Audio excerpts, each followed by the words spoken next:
Okay, so started off with a new cut that, so it's fresh copper, and then putting that in one more time, pushing it all the way in. In this instance, it really doesn't matter about the jacket and the length because it's just bare copper. So really, really strong that way. But once again,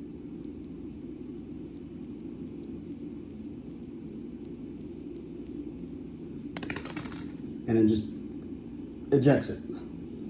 Once again, I understand it. That's it. Not going to happen in the wall. It's not going to happen in the box. But that's why I'm asking about electrical tape. Just as another safety net, like nothing else. That's all I'm asking.